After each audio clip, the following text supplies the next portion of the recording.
Assalamualaikum warahmatullahi wabarakatuh. Salam sejahtera, Om Swastiastu, Namo Buddhaya, salam kebajikan.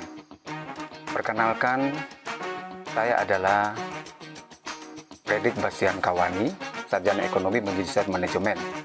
Dan saya adalah dosen di Universitas Kristen Tentena sebagai dosen tetap. Home base saya di Fakultas Ekonomi, Program Studi Manajemen. Dan pada kali ini, izinkan saya akan menguraikan dari rencana pembelajaran semester saya selama semester ganjil. Dan sebelumnya, saya adalah dosen yang memiliki jabatan fungsional, yaitu asisten ahli. Dan saat ini, saya yang seperti saya sebutkan tadi adalah pengampu mata kuliah pengantar akuntansi yang disajikan di setiap semester ganjil. Dalam pelaksanaan Tridharma yang adalah kewajiban dari para dosen, salah satunya adalah proses pengajaran. Nah, untuk semester ini saya akan menguraikan mengenai pembelajaran semester saya, yaitu mata kuliah pengantar akuntansi. Nah, sebelum masuk ke capaian pembelajaran mata kuliah saya, ada CPL Prodi, yaitu yang pertama CPL Prodi menunjukkan sikap bertanggung jawab atas pekerjaan di bidang keahlian secara mandiri. CPL 2 menguasai konsep teoritis bidang manajemen dan bisnis secara umum dan khusus dalam penerapannya sesuai dengan kompetensi yang dimiliki. CPL 3 mampu menerapkan pemikiran logis, kritis, sistematis, kreatif, dan inovatif dalam konteks pengembangan atau implementasi ilmu pengetahuan dan teknologi yang memperhatikan dan menerapkan ilmu humaniora yang sesuai dengan bidang keahliannya dan berjiwa kewirausahaan. CPL 4 atau yang terakhir mampu mengaplikasikan dan menyajikan konsep dan prinsip-prinsip dasar fungsi manajemen untuk menganalisis dan memutuskan suatu masalah dan sanggup beradaptasi dan berkompetisi secara profesional dengan peradaban dalam situasi yang dihadapi. Nah, sebelum masuk ke CPMK, dalam satu semester pembelajaran saya ada 8 materi yang saya harus selesaikan selama satu semester. Materi pertama untuk pengantar akuntansi 1, yaitu konsep dasar akuntansi, bisnis, dan persamaan akuntansi. Untuk materi kedua, transaksi dan kode rekening. Untuk materi ketiga, pencatatan dan penjurnalan. Yang keempat, buku besar dan neraca saldo. Yang kelima, siklus akuntansi. Yang keenam, jurnal penyesuaian. Yang ketujuh, neraca lajur. Dan materi yang kedelapan adalah laporan keuangan perusahaan. Nah, itu akan diselesaikan selama satu semester. Nah, deskripsi singkat dari mata kuliah pengantar akuntansi atau mata kuliah yang saya ampuh, yaitu mata kuliah pengantar akuntansi adalah mata kuliah yang memberikan pengetahuan dasar mengenai akuntansi sebagai dasar akuntansi untuk mempelajari lebih lanjut ke pengantar akuntansi 2. Jadi pengantar akuntansi 1 adalah syarat untuk ke pengantar akuntansi 2. Dan bidang-bidang pengetahuan lain yang terkait dengan ilmu akuntansi. Pokok-pokok bahasan dalam mata kuliah ini adalah membahas dan mempelajari konsep transaksi keuangan dan persamaan akuntansi yang dimulai dari pencatatan, penyusunan, dan penyajian laporan keuangan pada perusahaan dagang dan jasa. Nah, setelah itu saya akan turunkan di capaian pembelajaran mata kuliah. Capaian pembelajaran mata kuliah itu yang pertama, menunjukkan sikap bertanggung jawab atas pekerjaan di bidang keahliannya secara mandiri. Yang kedua, menguasai konsep teoritis bidang manajemen dan bisnis secara umum dan khusus dalam penerapannya sesuai dengan kompetensi yang dimiliki pada ilmu akuntansi keuangan. Yang ketiga, mampu menerapkan pemikiran logis, kritis, sistematis, kreatif, dan inovatif dalam konteks pengembangan atau implementasi ilmu pengetahuan dan teknologi yang memperhatikan dan menerapkan nilai humaniora yang sesuai dengan bidang keahliannya dan berjiwa kewirausahaan di ilmu akuntansi keuangan. Yang keempat, mampu menyajikan konsep dan prinsip-prinsip dasar fungsi manajemen untuk menganalisis, memutuskan suatu masalah, dan sanggup beradaptasi dan berkompetisi secara profesional dengan perubahan dalam situasi yang dihadapi pada ilmu akuntansi keuangan. Nah, nanti diharapkan dari ke-8 pertemuan itu mahasiswa diturunkan kembali ke sub CPMK atau tujuan akhir dari setiap materi, yaitu sub CPMK pertama. Mahasiswa mampu menjelaskan konsep dasar akuntansi dan persamaan dasar akuntansi. Untuk materi kedua, sub CPMK, yaitu mahasiswa mampu menjelaskan pentingnya laporan keuangan perusahaan, aturan debit kredit, serta kode rekening laporan keuangan. Untuk sub CPMK ketiga, mahasiswa mampu memahami proses akuntansi dan siklus akuntansi. Untuk sub CPMK 4, mahasiswa mampu menganalisis kebijakan akuntansi perusahaan dan mengaplikasikan proses penjurnalan. Sub CPMK 5 atau materi yang kelima, diharapkan mahasiswa mampu membuat buku besar dan menyusun neraca saldo. Dan untuk yang materi ke-6, mahasiswa mampu membuat jurnal penyesuaian. Untuk materi ke-7, diharapkan mahasiswa mampu mengaplikasikan proses posting dan penjurnalan sampai dengan pembuatan neraca lajur. Untuk materi yang ke-8, sub CPMK-nya, diharapkan mahasiswa mampu membuat laporan keuangan secara manual berdasarkan siklus akuntansi. Nah, jadi diharapkan nantinya para mahasiswa mampu menguasai ilmu akuntansi, khususnya pengantar akuntansi, dengan materi yang sudah mereka terima selama 8 materi yang saya sampaikan dengan 14 kali pertemuan. Ya, demikian dari rencana pembelajaran semester saya. Dan setelah di akhir pertemuan untuk pengantar akuntansi, saya akan di dalam perkuliahan juga saya memberikan kuis atau pertanyaan serta tes kelas, dan juga nantinya ada juga tes tengah semester di pertemuan ke-9.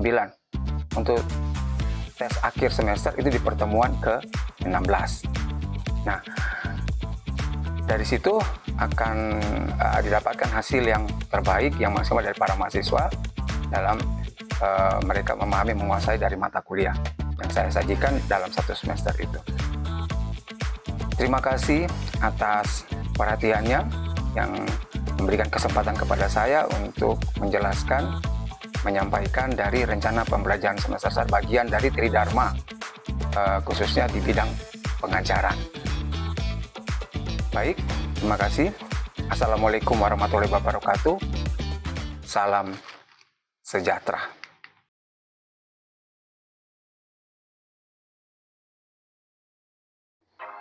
Ya, Assalamualaikum warahmatullahi wabarakatuh.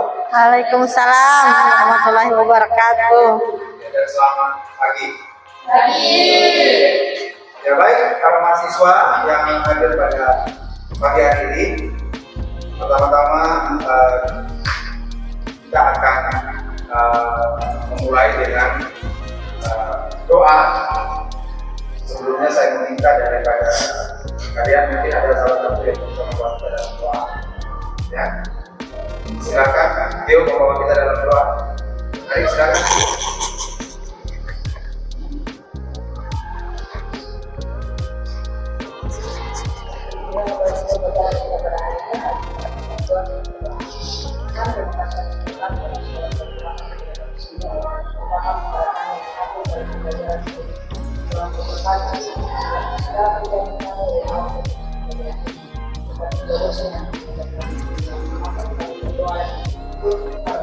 Ya, baik.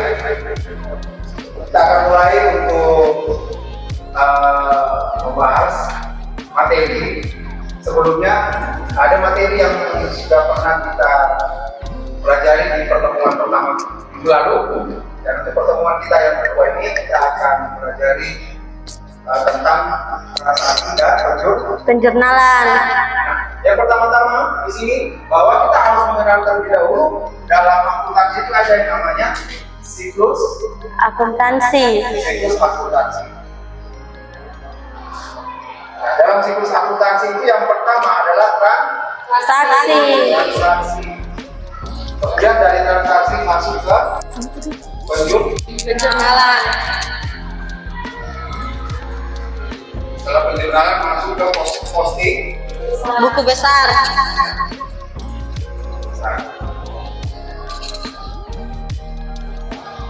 Kemudian masuk ke neraca Saldo.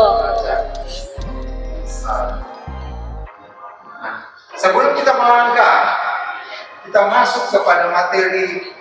Sebelum kita masuk ke materi berikutnya, nah di sini kita harus pahami terlebih dahulu di dalam akuntansi, ya, di dalam akuntansi itu sendiri kita mengenal bahwa dalam akuntansi itu adalah suatu proses pencatatan. kemudian proses saya pencatatan penggolongan orang, pengklasifikasian, ya, pengkisaran, suatu apa?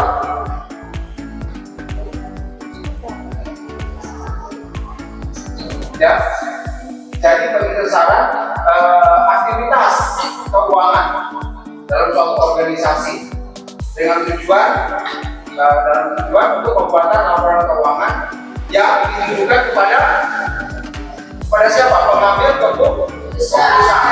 Nah, di dalam proses pengambilan keputusan itu adalah siapa? Pemilik perusahaan. Kemudian siapa lagi? Pengambil keputusan dan pemilik perusahaan adalah pihak. Kemudian selain pihak bank, pihak pemerintah. Kalau pihak pemerintah biasanya berurusan dengan laporan pajak. Kalau pihak ketiga atau pihak bank atau pihak pembiayaan biasanya berurusan dengan apa ya? Pihak bank biasanya berurusan dengan pengajuan pinjaman. Kenapa sampai terjadi pengajuan pinjaman? Biasanya perusahaan membutuhkan dana, ya, membutuhkan dana untuk menambah produk baru, salah satunya itu. Kemudian juga apalagi menambah produk baru, ya, ekspansi membuka cabang di tempat lain, ya, untuk perluasan usahanya. Nah, kita kembali kepada transaksi. Jadi dalam pencatatan apa? Jadi transaksi yang dimaksud ini adalah setiap pencatatan yang berhubungan dengan keuangan, ya, dengan usaha, ya, dalam rangka kegiatan bisnis, berarti itu harus dimasukkan dalam satu jurnal secara pengertian jurnal pencatatan setelah dari transaksi, yang disebut dengan jurnal. Jadi jurnal umum itu semua mencakup transaksi keuangan yang berhubungan dengan kegiatan usaha. Ya, kegiatan usaha apa saja? Dalam akuntansi yang kita kenal kegiatan usaha ada jenis usaha. Ya, jenis usaha dalam bidang apa? Bidang jasa, kemudian dagang dan manufaktur. Jadi di sini kita harus pahami dulu yang kita catatkan dalam transaksi itu adalah kegiatan usaha. Kalau contohnya dalam bidang jasa. Kalau di dalam bidang jasa ada bidang usaha yang selama ini sudah kita kenal. Misalnya usaha apa? Kalau di dalam perusahaan jasa kita katakan perusahaan dalam organisasi.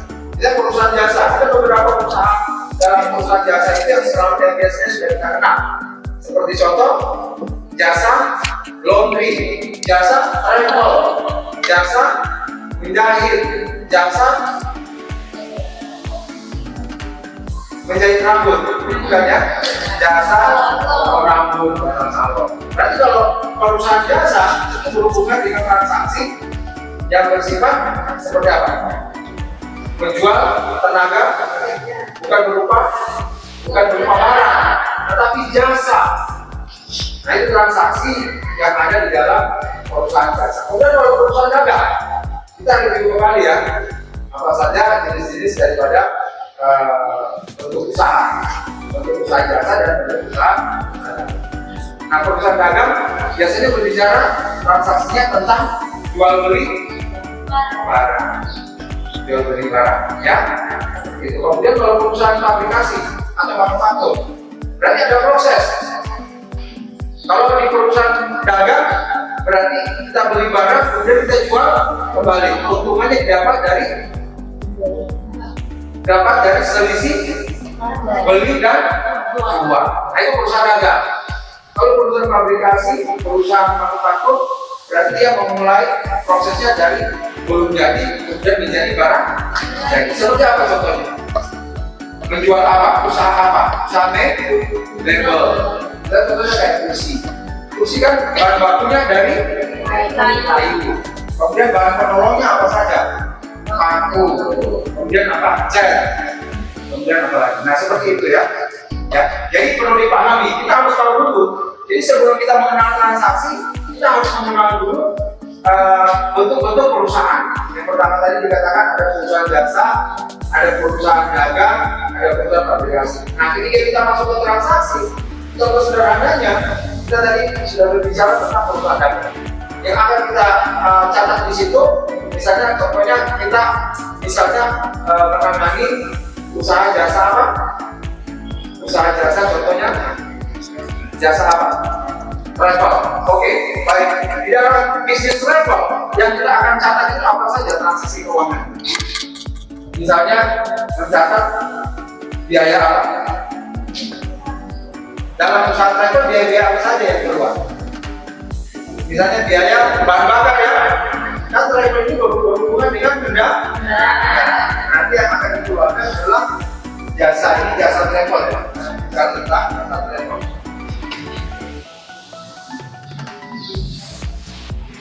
Biaya bahan bakar. Dan apa lagi?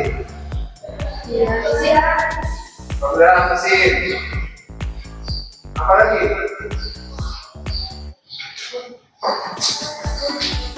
Konsumsi ada? Ada. Pasti ada ya. Dan promosi ada?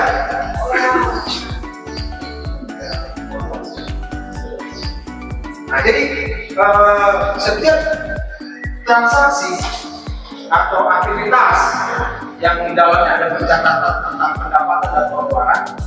Nah, salah satunya kalau kita berbicara dalam perusahaan jasa travel, ada biaya pada transaksi tentang pengeluaran. Nah, tadi disebutkan ada pengeluaran yang berhubungan dengan bahan bakar, kemudian berhubungan dengan penggunaan mesin apa itu? Kemudian kendaraan ya, kendaraan, kemudian kendaraan, biaya konsumsi, kemudian biaya promosi. Nah, di dalam pencatatan transaksinya seperti apa? Kalau untuk biaya bahan bakar. Nah, pertama kita harus tahu lebih dahulu tentang persamaan akumulasi. Kalau yang di pertemuan kita yang kemarin, saya pernah menjelaskan tentang persamaan akumulasi. Coba kita kembali membahas lagi yang pertemuan minggu lalu tentang persamaan akumulasi. Persamaan akumulasi adalah harta sama dengan Modal. Nah, ini yang harus wajib mereka yang mempelajari akuntansi harus tahu. Harta sama dengan modal. Nah, kalau misalnya di dalam pembentukan harta ada yang kita dapatkan sumber dananya dari proses pinjaman, berarti itu kita masukkan sebagai kategori utang. Jadi harta sama dengan modal plus utang. Ya, jadi seperti itu. Jadi harus selalu diingat ya dalam akuntansinya. Kayak pertemuan minggu lalu saya sudah jelaskan harta sama dengan Modal plus utang. Modal. ya. Dan kemudian konsep-konsepnya itu bahwa kalau kalian misalnya mau mulai usaha harus terpisah. Bisa tidak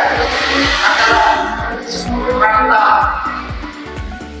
harta usahanya dengan harta pemiliknya? Terpisah tidak?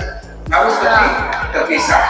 Nah, ketika terpisah kita harus paham tentang transaksi apa saja yang harus kita ya, yang harus. Nah, kemudian kita masuk ke penjurnalan selain transaksi. Nah, sekarang kita sebelum masuk ke penjurnalan, saya mau mendengar ada pertanyaan dari teman kalian. Saya beri kesempatan kepada Kesia untuk bertanya dan jelaskan tadi ada yang mungkin mau ditanyakan Kesia. Terima kasih atas kesempatannya. Perkenalkan saya Kesia Malengati akan bertanya, Pak, bagaimana proses pencatatan transaksi dalam akuntansi? Terima kasih. Teman-teman yang bertanya mengenai proses transaksi dalam akuntansi. Jadi kembali saya jelaskan, bagus pertanyaannya bahwa kita harus mengerti dulu bentuk perusahaan di mana transaksi keuangan itu terjadi. Ya seperti tadi teman-teman saya bertanya bagaimana proses transaksi bagaimana transaksi dalam akuntansi. Nah, berarti yang akan dicatat dalam transaksi dan dalam bentuk perusahaan yang berbeda, misalnya dalam perusahaan jasa. Berarti transaksinya kita harus mengerti dulu, ya, mengerti dulu keterangan-keterangan atau pencatatan-pencatatan apa saja yang berhubungan dengan usaha yang dijalankan. Nah, itu transaksi. Transaksi sebenarnya berbicara perpindahan, ya, perpindahan, misalnya aktivitas berpindahnya dari kita menerima kemudian kita bisa mengeluarkan, dari kita bisa menerima dan kita bisa mengeluarkan. Jadi dalam transaksi itu kemudian akan muncul satu perpindahan, misalnya pada saat muncul kita mengeluarkan dana untuk membayar seperti contoh tadi tentang jasa travel, membayar bahan bakar. Berarti dalam transaksi itu kita memunculkan dengan catatan, ya, pencatatan. Jadi transaksi keuangannya muncul pencatatan. Jadi kita harus sebutkan tanggal transaksinya, ya. Kemudian apa transaksinya? Catatnya berarti membeli, misalnya membeli bahan bakar. Kita membeli bahan bakar, berarti itu sudah masuk dalam kategori transaksi. Berarti ketika kita membeli bahan bakar yang berhubungan dengan usaha, contohnya jasa travel, berarti ada dana yang harus kita keluarkan. Saya membeli bahan bakar sejumlah 500.000. ya 500.000. Misalnya ya contoh. Nah, di dalam transaksi ini ada pencatatan, harus ada bukti, Referensi. itu berbicara soal bukti. Buktinya bisa berupa nomor, ya, nomor kwitansi. Misalnya di sini nomornya 1. 02. Ya. Kemudian berikutnya akan muncul pencatatan yang terus berjalan sampai dengan misalnya kita batasi sampai 1 minggu. Kemudian kita tutup, ya, kita stop. Dalam 1 minggu berarti kita akan terus pencatatannya apa saja. Nah, itu transaksi. Ya, kita catat terus. Nah, selanjutnya setelah transaksi ini, jadi seperti itu ya. Jadi transaksi yang dimaksud di sini adalah pencatatan keuangan yang berbicara tentang berpindahnya, ya, dana. Misalnya kita berhubungan dengan pencatatan mengeluarkan pembayaran pembelian, misalnya bahan bakar, berarti ada dana keluar untuk membeli bahan bakar. Ya, seperti itu. Ada lagi yang mau ditanyakan? Baik, kalau tidak ada lagi yang mau ditanyakan, untuk tugas minggu depan mencari contoh untuk transaksi yang berhubungan dengan perusahaan dagang. Mencari contoh yang transaksi yang berhubungan dengan perusahaan dagang. Nah, itu untuk tugas transaksi. Kemudian untuk penjurnalan, tadi saya katakan kalau kita masuk dalam penjurnalan kita harus pahami dulu transaksi. Penjurnalan itu berbicara ketika kita sudah mengetahui pencatatan yang sudah berjalan, kita jurnal. Dan jurnal ini berarti mencatat semuanya sebenarnya, pencatatan-pencatatan yang sudah berhubungan dengan transaksi. Kemudian ketika kita berbicara soal pengeluaran bahan bakar, berarti jurnalnya seperti apa pengeluaran bahan bakar? Berarti ada pengeluaran kas. Kas pada modal. Kas pada Modal.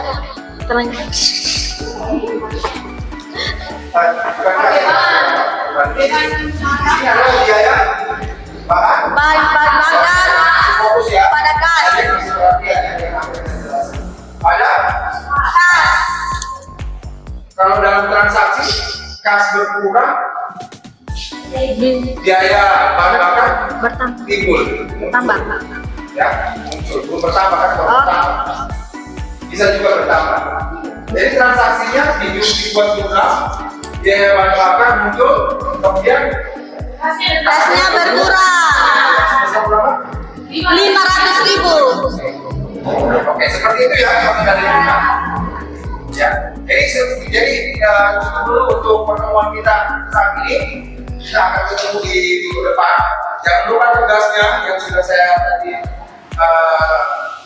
sampaikan untuk mencari contoh transaksi dalam perusahaan Dagang. atau ada lagi yang mau bertanya? Baik, kalau tidak ada lagi, sampai di sini dulu pertemuan kita. Sampai kita jumpa minggu depan. Assalamualaikum warahmatullahi wabarakatuh. Waalaikumsalam.